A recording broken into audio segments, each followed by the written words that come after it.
حضرات گرامی، یہ ایک مسلم اور مضبوط مسلمانوں کا عقیدہ ہے کہ کائنات کے اندر جو کچھ ہوتا ہے وہ رب کائنات کی مشیت سے ہوتا ہے۔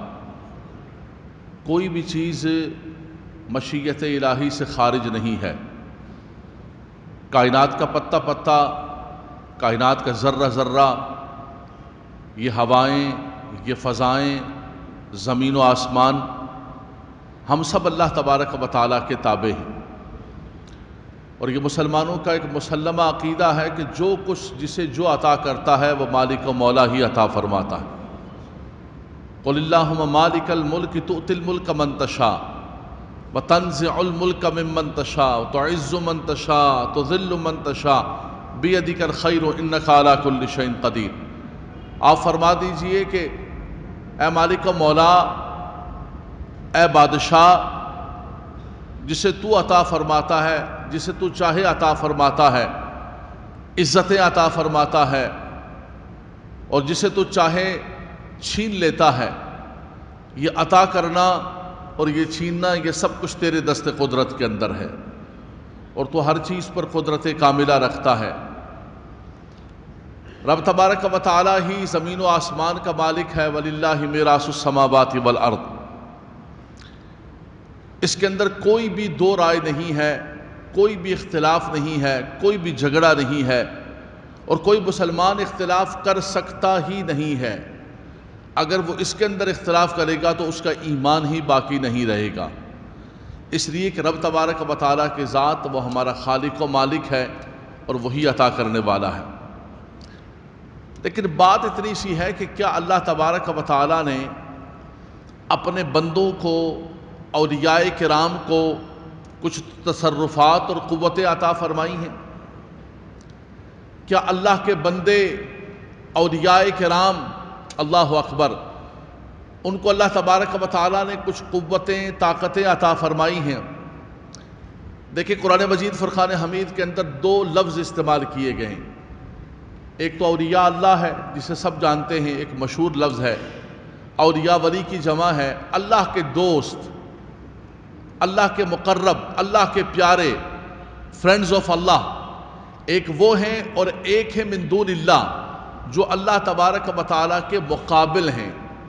من دون اللہ اور چیز ہے، من دون اللہ اللہ کے مقابل، اللہ کو چھوڑ کر، اور اولیاء اللہ اور ہیں۔ من دون اللہ کے ساتھ جانے سے انسان رب تبارک و تعالیٰ سے دور چلا جاتا ہے، اور اولیاء اللہ کے پاس بیٹھنے سے انسان اللہ کا مقرب بن جاتا ہے۔ باواز بلند سبحان اللہ فرما دیں۔ اب ان دو چیزوں کو سمجھنا پڑے گا۔ ہم ادھر ادھر کی بات کرنے کے بجائے اگر ایسا کر لیں کہ اللہ کے پاکیزہ کلام سے رہنمائی حاصل کر لیں۔ قرآن ذیشان جتنے بھی مسلمانوں کے اندر انٹرنل جتنے بھی فرقے بنے ہوئے، مختلف تھاٹ آف سکول ہیں، لیکن سب کا یہی دعویٰ ہے کہ ہم قرآن کو مانتے ہیں، ہمارا قرآن پر ایمان ہے۔ لیکن فرمایا کہ اگر قرآن پر ایمان ہے تو پھر ایسا نہیں ہے کہ قرآن کی بعض آیات پر ایمان ہے، بعض پر ایمان نہیں۔ قرآن مجید فرقان حمید نے فرمایا وَاعْتَصِمُوا بِحَبْلِ اللَّهِ جَمِيعًا وَلَا تَفَرَّقُوا۔ فرمایا کہ اللہ تبارک و تعالیٰ کی رسی کو مضبوطی سے تھام لو۔ رب تبارک و تعالیٰ کی رسی کو مضبوطی کے ساتھ تھام لو۔ اللہ کی رسی کیا ہے؟ فرمایا حبل اللہ کیا ہے؟ حبل اللہ ای القرآن۔ فرمایا کہ اللہ کی رسی کو آسمان سے نہیں لٹک رہی ہے جس کو ہم نے پکڑنا ہے، فرمایا جس نے قرآن کو تھام لیا اس نے حبل اللہ کو تھام لیا، اس نے اللہ تبارک و تعالیٰ کی رسی کو مضبوطی سے پکڑ لیا۔ اللہ اکبر۔ قرآن ذیشان ہمیں کیا کہتا ہے؟ اور ایک بات یاد رکھیے گا کہ جب مقدمہ دین کا ہو، جب بات دین کی ہو، تو اس کے اندر جو سب سے بڑی شہادتیں ہیں وہ دو شہادتیں ہیں۔ قرآن کی شہادت ہے، قرآن کی گواہی ہے، اور ایک رسول اللہ صلی اللہ علیہ وسلم کی گواہی ہے۔ یہ سب سے مضبوط ایویڈنس ہیں، یہ سب سے مضبوط شہادتیں ہیں۔ اگر دین کی بات کی جائے، دین کا مقدمہ پیش کیا جائے اور دین کے حوالے سے ذکر کیا جائے۔ اب ہم بات دین کی کرتے ہیں لیکن ایویڈنس ہم کمزور پیش کرتے ہیں، ادھر کی بات کریں گے ادھر کی بات کریں گے. کسی شخصیت کے کسی عمل سے کوئی اسلامک لا نہیں بنتا ہے، ضابطہ نہیں بنتا ہے. کسی چیز کو آپ ثابت نہیں کر سکتے ہیں. اس چیز کو ثابت کرنے کے لیے آپ کو جو گواہیاں لانی پڑیں گی، جو ایویڈنس پیش کرنے پڑیں گے، جو استشہاد کرنا پڑے گا، وہ ہمیں قرآن سے کرنا پڑے گا اور رسول اللہ کی حدیث سے کرنا پڑے گا. جمعۃ المبارک کے خطبے کے لیے آپ وقت نکال کر تشریف لائے. اللہ آپ کا آنا مقبول و منظور فرمائے. قرآن ذیشان کے اندر رب تبارک و تعالیٰ نے اپنے نیک بندوں کے بارے میں کیا فرمایا؟ میرے سامنے سورہ کہف کھلی ہوئی ہے. سورہ کہف قرآن کی بڑی مبارک سورت ہے، اور ایک جملہ درمیان میں یہ بھی سماعت فرما لیجئے کہ سورہ کہف وہ سورت ہے جس کے لیے خاص طور پر نبی کریم صلی اللہ علیہ وسلم نے جمعۃ المبارک میں خاص پڑھنے کے لیے فرمایا. جو جمعے کے دن سورہ کہف پڑھتا ہے تو ایک جمعے سے لے کر دوسرے جمعے تک اس کے لیے نور ہی نور ہوتا ہے. اس کی ابتدائی جو آیات طیبات ہیں، جو 10 آیتوں کو پڑھتا ہے رب تبارک و تعالیٰ اسے فتنوں سے محفوظ فرماتا ہے، یہاں تک کہ فتنہ دجال سے وہ محفوظ ہوتا ہے. یہ تو درمیان میں میں نے ایک فضیلت بیان فرما دی کہ سورہ کہف کی فضیلت کیا ہے. سورہ کہف کے اندر اصحاب کہف، سورۃ الکہف کو سورہ کہف اس لیے کہا جاتا ہے کہ اس کے اندر رب تبارک و تعالیٰ نے اصحاب کہف کو ذکر کیا ہے. اصحاب کہف چند نوجوان جو اپنا دین بچانے کے لیے غار کی طرف بھاگے. اذ اول فتیۃ الی الکہف، چند نوجوان ہیں جو غار کی طرف جاتے ہیں اور اپنا دین بچانے کے لیے، ایمان بچانے کے لیے اس کافر بادشاہ سے. یہ تو پورا ایک طویل واقعہ ہے. میں صرف اس کے اندر ایک چیز ذکر کرنا چاہتا ہوں جو رب کائنات نے ذکر فرمائی خاص طور پر. اللہ کے پیارے بندے ہیں، اللہ کے مقبول بندے ہیں. جب وہ غار کے اندر پہنچتے ہیں اور غار کے اندر رب تبارک و تعالیٰ ان پر نیند کو مسلط کر دیتا ہے. فَضَرَبْنَا عَلَىٰ آذَانِهِمْ فِي الْكَهْفِ سِنِينَ عَدَدًا. اللہ اکبر. فرمایا کہ ہم نے ان پر نیند کو مسلط کر دیا. غار کے اندر وہ سوئے رہے. کتنا عرصہ سوئے رہے؟ قرآن ذیشان خود بیان فرماتا ہے وَلَبِثُوا فِي كَهْفِهِمْ 300 سِنِينَ وَازْدَادُوا 9. فرمایا 309 اوپر 3 صدیاں، 300 سال، 309 سال وہ غار کے اندر سوئے رہے. اور اللہ کی قدرت دیکھیں، اتنا عرصہ بیت گیا، انسان کا وقت گزرتا ہے، اس کے ناخن بڑھتے ہیں، اس کے بال بڑھتے ہیں، اس کے کپڑے میلے ہوتے ہیں، اس کا جسم گل سڑ جاتا ہے. لیکن جب اللہ تبارک و تعالیٰ کسی پر مہربان ہو جاتا ہے، 300 سال، 309 سال وہ سوئے رہے، لیکن اٹھے تو نہ ان کے ناخن بڑے ہوئے تھے، نہ ان کے بال بڑے ہوئے تھے. کالے بال تھے تو کالے بالوں کے ساتھ وہ کھڑے ہو جاتے اور کھڑے ہو کر آپس میں سوال کرتے ہیں کہ یہ بتاؤ کہ ہم کتنا غار میں ٹھہرے. قال قائل منہم کم لبثتم، کتنا ٹھہرے غار کے اندر. آپس میں گفتگو کرتے ہیں.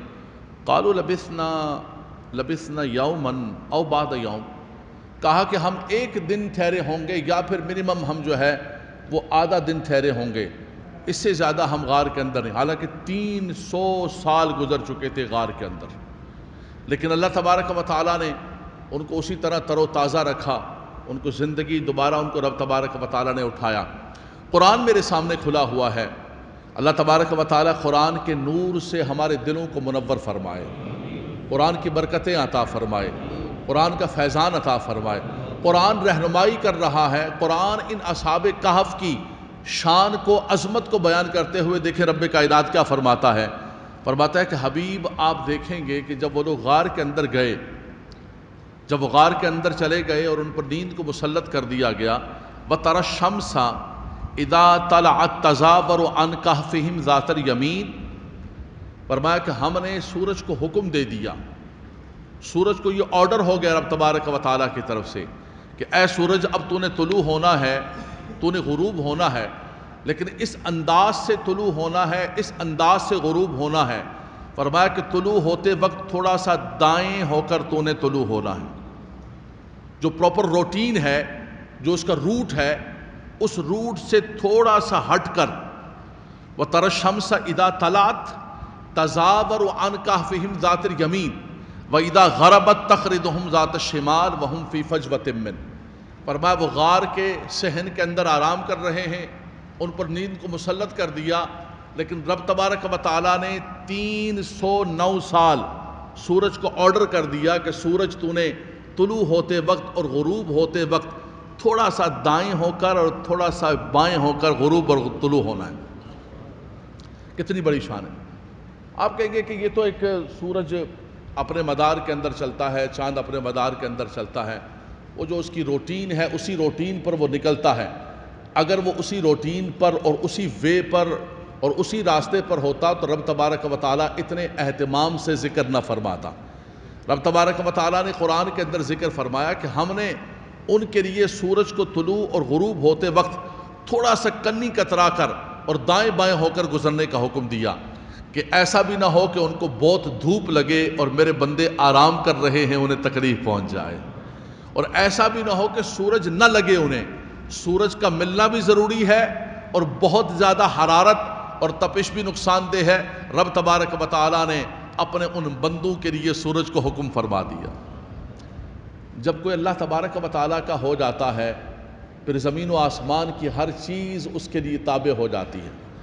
ہمارا مسئلہ یہ ہے کہ ہم بندوں کو اپنا کرنا چاہتے ہیں، تو بھی میرا بیلی بن جا، اور یار تو بھی میرا بیلی بن جا، اور یار تو بھی میرا سجن بن جا۔ ان بندوں کو سجن بناتے بناتے، بیلی بناتے بناتے بناتے بناتے، ان کو راضی کرتے کرتے ہماری عمریں ختم ہو جاتی ہیں، لوگوں کو خوش کرتے ہوئے، ان کی خواہشات، ان کی تمنائیں، ان کی آرزویں۔ لیکن فرمایا ہمارے رومی کشمیر مولانا میاں محمد بخش صاحب فرماتے ہیں کہ فرمایا یہ بندوں کو بیلی نہ بنا، بیلی بنانا ہے تو رب تعالیٰ کے ساتھ دوستی کر لے۔ تو بیلی تے سب جگ بیلی، ان بیلی وی بیلی۔ فرمایا جو نہیں ہے دوست وہ بھی خود بیلی بن جائیں گے اگر رب کے ساتھ تو نے دوستی کر لی۔ اور فرمایا من کان للہ کان اللہ لہ۔ فرمایا جو اللہ کا ہو جاتا ہے پھر زمین و آسمان کی ہر چیز اللہ اس کے تابع فرما دیتا ہے۔ ہم نے اللہ سے دوستی نہیں کی۔ اصحاب کہف جو ہے انہوں نے رب تبارک و تعالیٰ سے دوستی کی، لیکن آپ یہ دیکھیے کہ رب تبارک و تعالیٰ نے حضرت انسان کو پیدا کیا، انسان کو زندگی عطا فرمائی، انسان کو عدم سے وجود عطا فرمایا۔ هل اتى على الانسان حين من الدهر لم يكن شيئا مذکورا۔ انسان پر ایک ایسا وقت تھا کہ انسان کوئی قابل ذکر شے نہیں تھی۔ اب لفظ دیکھ رہے قرآن کا، لم یکن شیئا مذکورا، مذکور، ذاکر، ذکر، یہ اسی سے بنا ہے۔ ذکر یذکر ذکرا فہو ذاکر و مذکور، لفظ وہی ہے، مادہ اشتقاق اس کا وہی ہے۔ قرآن کہتا ہے لم یکن شیئا مذکورا، انسان کوئی قابل ذکر شے نہیں تھا۔ انسان کو اللہ تعالیٰ نے عدم سے وجود عطا فرمایا۔ انا خلقنا الانسان من نطفۃ امشاج، ہم نے انسان کو پیدا کیا۔ والذی انشأ لکم السمع والابصار والافئدہ، انسان کو سماعتیں، بصارتیں، دھڑکنے والا دل عطا فرمایا۔ لیکن فرمایا کہ اے انسان تجھے مادر پدر کر کے آزاد نہیں کیا کہ بس بنا دیا ہے۔ فرمایا نہیں، تجھے دنیا کے اندر ایک اختیارات عطا فرمائے، انسان کی طبیعت کے اندر، انسان کے من کے اندر، انسان کی جبلت کے اندر رب تبارک و تعالیٰ نے خواہشات کو بھی رکھا ہے۔ انسان کے اندر فسق و فجور کا مادہ بھی موجود ہے اور تقوی و پرہیزگاری کا مادہ بھی موجود ہے۔ قرآن کیا کہتا ہے؟ جمعے کے لیے آپ تشریف لائے ہیں، میری بات سننے کے بجائے قرآن کی بات سنتے ہوئے جائیں، اللہ کا کلام لیتے ہوئے جائیں۔ فرمایا فَأَلْهَمَهَا فُجُورَهَا وَتَقْوَاهَا قَدْ أَفْلَحَ مَنْ زَكَّاهَا وَقَدْ خَابَ مَنْ دَسَّاهَا۔ فرمایا کہ انسان کے اندر فسق و فجور بھی رکھا، انسان کے اندر تقوی و پرہیزگاری بھی رکھی۔ اِنَّا هَدَيْنَاهُ السَّبِيلَ إِمَّا شَاكِرًا وَإِمَّا كَفُورًا، انسان کے لیے دونوں راستے رکھے، یہ ہدایت کا راستہ ہے، شکر گزاری کا راستہ ہے، یہ نافرمانی کا راستہ ہے۔ انسان کو اللہ نے دنیا کے اندر بھیج دیا، لیکن حضرات گرامی قرآن ہی کیا کہتا ہے؟ اللہ کا پاکیزہ کلام ہی کیا فرماتا ہے؟ فرمایا اے انسان لم یکن شیئا مذکورا، انسان کا کوئی نام نشان نہیں تھا، کوئی قابل ذکر شے، انسان مذکور نہیں تھا۔ لیکن وہی انسان جب دنیا کے اندر آیا اور آ کر اس زمین پر رہتے ہوئے، چلتے ہوئے، پھرتے ہوئے، دنیاوی معاملات کو نبھاتے ہوئے اللہ تبارک و تعالیٰ کا ذاکر بن کر، مذکور نہیں تھا اللہ نے اس کو مذکور کر دیا۔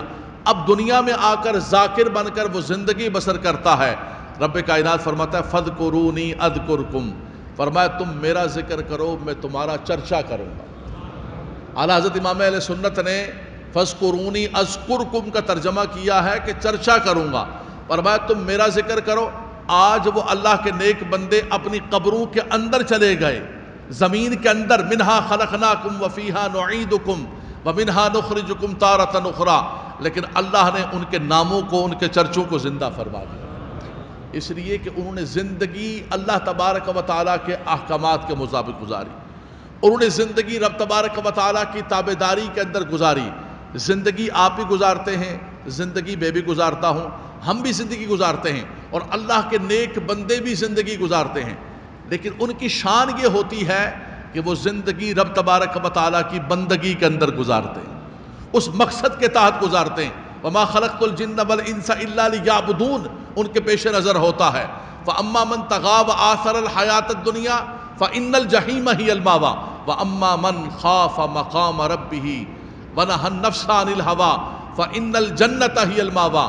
فرمایا ایک وہ بندہ ہے، بھائی یہ کیا کر رہے ہو، بھائی یہ کیا کر رہے ہو، بھائی یہ کیا کھا رہے ہیں، میری مرضی ہے، میرا یہ کھانے کا دل کر رہا ہے، میرا یہ کرنے کا دل کر رہا ہے، میرا یہ بولنے کا دل کر رہا ہے، میں اور آپ کھاتے ہیں، بولتے ہیں، پیتے ہیں، کرتے ہیں، وہ صحیح ہے، غلط ہے، فرماداری ہے، نافرمانی ہے، اللہ کی فرما برداری میں بول رہے ہیں، نافرمانی، ہم کوئی بھی اس چیز کا احتیاط نہیں کرتے۔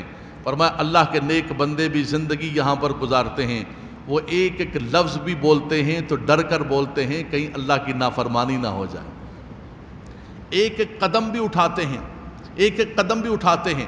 دیکھیں قرآن مجید فرقان حمید کے اندر رب کائنات نے ولیوں کی شان میں جو ذکر فرمایا، فرمایا الا ان اولیاء اللہ لا خوف علیہم ولا هم یحزنون، ان پر نہ تو کوئی خوف ہے اور نہ ہی وہ غمگین ہوں گے۔ دیکھیں خوف دو طرح کے ہوتے ہیں، ایک دنیا کا خوف ہوتا ہے، دنیا کا رنج ہوتا ہے، دنیا کی تکلیف ہوتی ہے، ایک آخرت کا خوف ہوتا ہے۔ اللہ کے نیک بندوں کو آخرت کا خوف ہم سب سے زیادہ ہے، وہ تو زندگی اپنی خوف خدا کے اندر گزارتے ہیں، ان کا تو اٹھا ہوا ایک ایک قدم اللہ تبارک و تعالیٰ کے خوف کے اندر ہوتا ہے۔ فرمایا وَأَمَّا مَنْ خَافَ مَقَامَ رَبِّهِ وَنَهَى النَّفْسَ عَنِ الْهَوَىٰ فَإِنَّ الْجَنَّةَ هِيَ الْمَأْوَىٰ۔ فرمایا جو اس بات سے ڈر گیا کہ اسے اللہ کی بارگاہ میں جا کر کھڑے ہونا ہے، کھڑے ہونا ہے نا، سب نے جا کر لائن لگنی ہے، قطار لگنی ہے، اس کے اندر کوئی مولانا، کوئی پیر، کوئی مقتدی، کوئی امام نہیں۔ وَعُرِضُوا عَلَىٰ رَبِّكَ صَفًّا لَقَدْ جِئْتُمُونَا كَمَا خَلَقْنَاكُمْ أَوَّلَ مَرَّةٍ۔ فرمایا تمہاری صف بن جائے گی وہاں پر اللہ کی بارگاہ کے اندر، سب نے اپنے نامہ اعمال کو اٹھایا ہوگا۔ فرمایا کہ جو اس بات سے ڈر گیا اور اس کو پیش نظر رکھا دنیا کے اندر جیتے ہوئے، وَنَهَى النَّفْسَ عَنِ الْهَوَىٰ۔ اچھا یہ کہا جائے، بولا ہاں جی میں ڈرتا ہوں بہت زیادہ، لیکن فرمایا یہ زبانی جمع خرچ سے کچھ نہیں ہوتا ہے، تیرے عمل کے اندر، تیرے کردار کے اندر وہ ڈر ہونا چاہیے، تیرے کردار کے اندر وہ چیز، تصور، کانسیپٹ ہونا چاہیے کہ مجھے اللہ کی بارگاہ میں جا کر حساب دینا۔ وَنَهَى النَّفْسَ عَنِ الْهَوَىٰ فَإِنَّ الْجَنَّةَ هِيَ الْمَأْوَىٰ۔ رب کائنات نے کتنی بڑی بشارت عطا فرمائی، فرمایا کہ رب تبارک و تعالیٰ اس کے لیے پھر جنت ٹھکانہ فرما دیتا، اس کا ٹھکانہ پھر جنت۔ یہ فرق ہے، ہماری زندگی کے اندر میں اور آپ بھی جیتے ہیں، ہمیں بھی غم مارے جا رہے ہیں، ہمیں بھی خوف کھائے جا رہے ہیں، لیکن ہمارے سارے غم دنیا کے غم ہیں، ہمارے سارے خوف دنیا کے خوف ہیں۔ وہ اللہ کے نیک بندے ہیں، اللہ اکبر، فرمایا وہ یہاں دنیا کے اندر ایک ایک لمحہ خوف کے اندر اور آخرت کی فکر میں گزارتے ہیں۔ ہاں میدان معاشر میں پھر حضور نے فرمایا جب سب لوگ خوف کے اندر ہوں گے پھر وہ بے خوف ہوں گے۔ یہ آ گیا کہ لا خوف علیہم ولا هم یحزنون، نہ تو ان پر کوئی خوف ہوگا نہ ہی کوئی غم ہوگا۔ انہوں نے زندگی یہاں خوف کے اندر گزاری، میدان معاشر کے اندر وہ بے خوف ہو گئے۔ ہم نے زندگی یہاں آزاد گزاری، یہاں زندگی اپنے من سے گزاری، ہم اللہ کو رب کہتے رہے، رب کہتے رہے، رب کہتے رہے، لیکن رب کو مانا، رب کی نہیں مانی۔ انہوں نے رب کو بھی مانا، رب کی بھی مان کر اپنی زندگی کو بسر کیا۔ ان الذین قالوا ربنا اللہ ثم استقاموا تتنزل علیہم الملائکۃ، فرمایا جس نے کہا اللہ ہمارا رب ہے، اس پر پھر مستقیم ہو گیا، اس پر قائم ہو گیا، اس نے اپنی زندگی کا اوڑھنا بچھونا اپنا رب کے احکامات کو بنا لیا۔ رب کائنات فرماتا ہے وہ عام بندہ نہیں ہے، اس کے لیے تو پھر اللہ تبارک و تعالیٰ فرشتوں کو نازل فرماتا۔ تو انہوں نے رب تبارک و تعالیٰ کو مان کر زندگی خوف کے اندر گزاری۔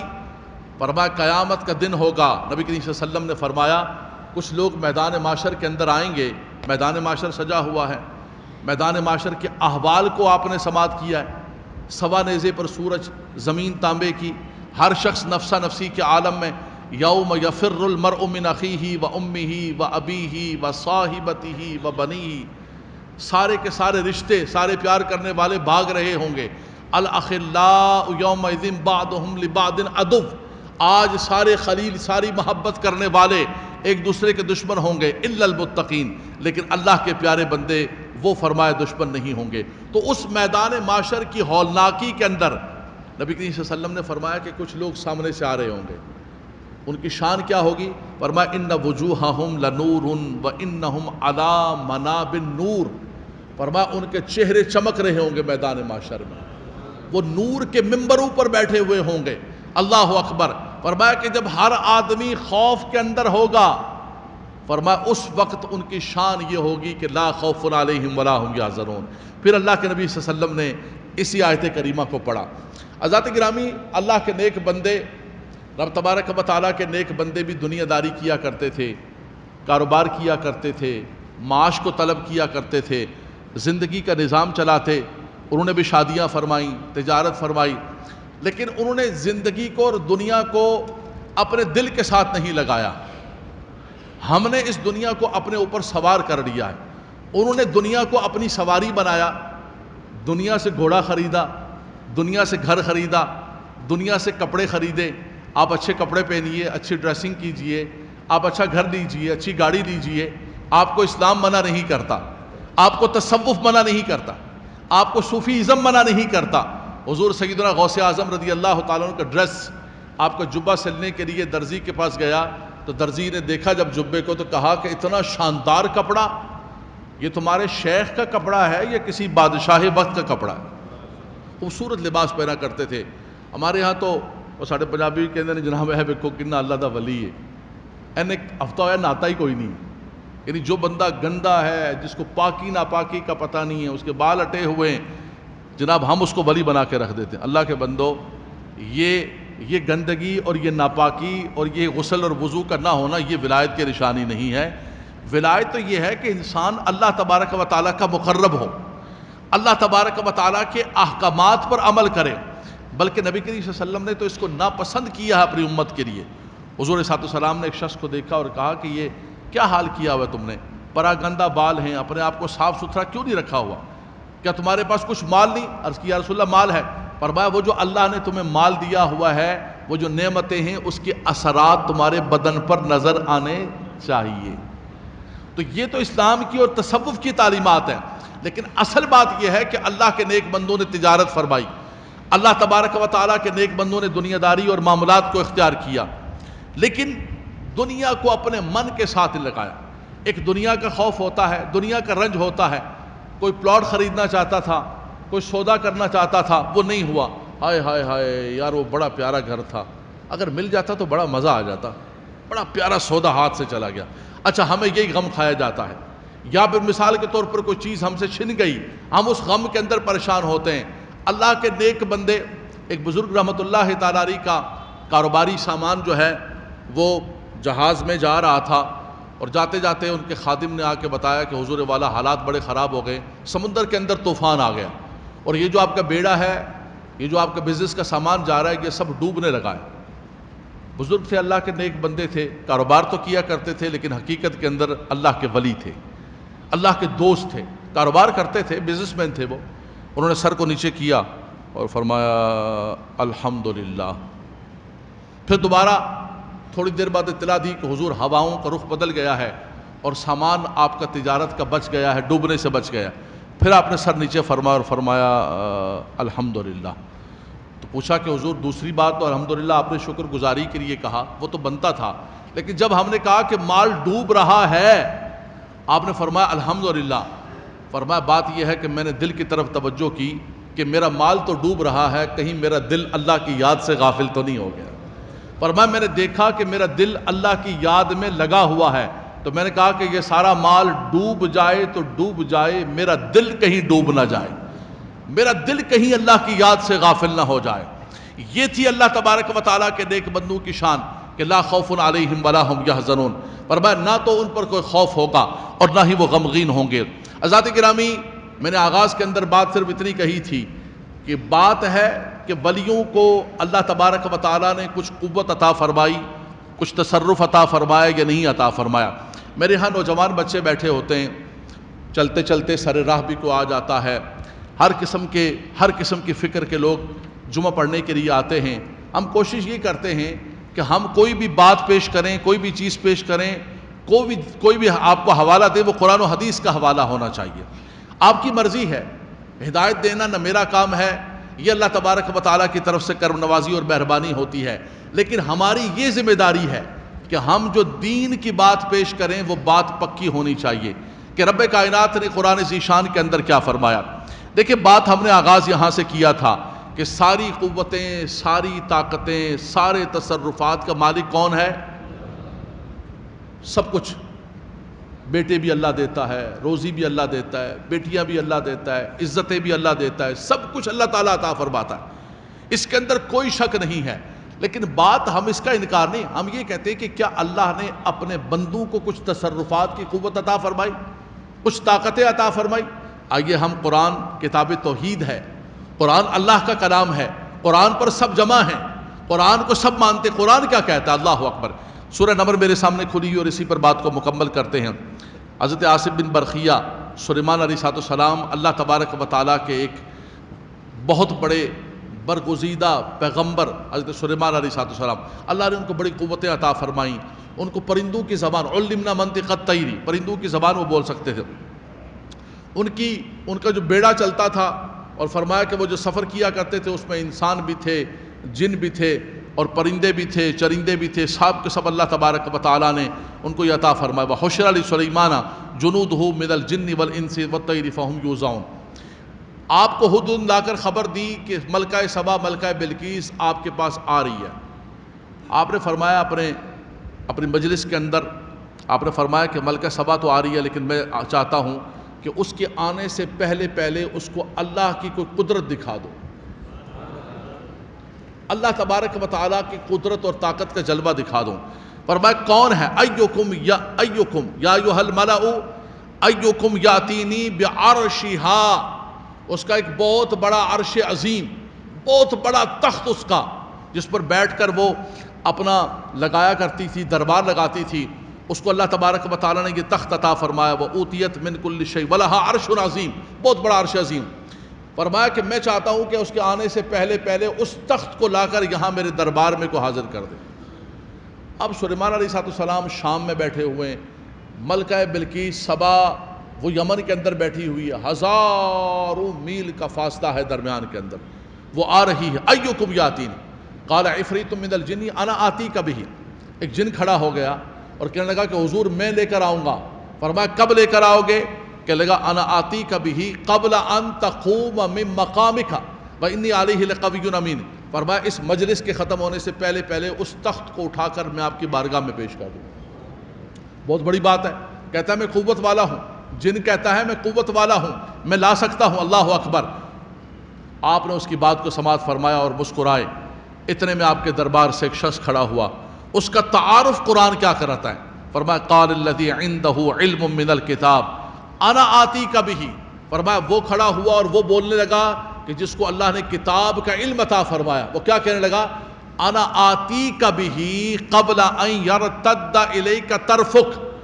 جن کہتا تھا میں مجلس کے برخاست ہونے سے پہلے لا کر دوں گا، اور اللہ کا ایک نیک بندہ ولی کھڑا ہوا اور وہ کہتا ہے کہ حضور میں پلک جھپکنے سے پہلے لا کر وہ تخت پیش کروں گا. اچھا یہ قرآن میرے سامنے کھلا ہوا، میں نے قرآن کے الفاظ پڑھے، ورس نمبر اور چیپٹر نمبر بھی آپ کو صرف حوالہ نہیں دیا، وہ لفظ پڑھے. اللہ اکبر. فرمایا انا آتیک بہ قبل ان یرتد الیک طرفک، پلک جھپکنے سے پہلے۔ یہی ہوا کہ سلیمان علیہ السلام نے نگاہ کو اٹھایا، فلما رآہ مستقرا عندہ قال ھذا من فضل ربی، نگاہ اٹھائی تو کیا دیکھتے ہیں کہ وہ تخت سامنے موجود ہے۔ اتنی سی بات ہے حضرات گرامی، یہ اللہ کا پاکیزہ کلام ہے، اتنی سی بات ہے۔ ہم یہی کہتے ہیں، قرآن ہمیں یہی سبق دیتا ہے کہ جو کچھ کرنے والی ذات ہے وہ اللہ تبارک و تعالیٰ کی ہے، لیکن اللہ نے اپنے نیک بندوں کو قوتیں عطا فرمائی، طاقتیں عطا فرمائی۔ لیکن ایک جملہ میں آخر کے اندر کہوں گا کہ اللہ کے نیک بندوں کو بھی پہچانیں۔ یہ نہ ہو کہ ہر کونے پر، ہر گلی پر جو بندہ بیٹھا ہوا ہو، بقول اقبال کے کہ لباس خضر میں یہاں ہزاروں رہزن پھرتے ہیں۔ لباس خضر پہنا ہوا ہے، جبہ پہنا ہوا، کبہ پہنا ہوا ہے، اندر راہبر نہیں ہے، اندر رہزن ہے، جو دین کا بھی رہزن ہے، تمہاری عزتوں کا، خاص طور پر ہماری بہنیں، ان کی عزتوں کے بھی رہزن ہیں۔ فرمایا نہیں، ولی کی جہاں شان قرآن نے بیان کی ہے، ولی کی تعریف اور ڈیفینیشن بھی ذکر کی ہے کہ ولی ہے کون ہے۔ فرمایا ولی وہ ہے کہ الذین آمنوا وکانوا یتقون، ولی صاحب ایمان ہوتا ہے، کوئی بد مذہب اللہ کا ولی نہیں ہو سکتا۔ وکانوا یتقون، کوئی اللہ تبارک و تعالیٰ کی شریعت کا نافرمان، شریعت کا باغی۔ حضور نماز آپ کے حضرت صاحب پیر صاحب نماز ہی پڑھتے، نہیں، ساڑھے پیر صاحب نماز مکہ مدینہ جا کے پڑھتے۔ خواجہ صاحب نے نماز مکہ مدینہ نہیں پڑھی ہے، اجمیر کے اندر پڑھی ہے۔ داتا صاحب نے نماز جو ہے لاہور کے اندر پڑھی ہے اپنے مریدوں کے ساتھ، اور بزرگان دین نے اعلیٰ حضرت امام اہل سنت نے اپنے مریدوں اور مخلصین اور شاگردوں کے ساتھ نماز پڑھی ہے۔ لیکن یہ لوگوں کو بے وقوف بنانے کا، آج 2021 کے اندر بھی بے وقوف بننے والی قوم تیار ہے۔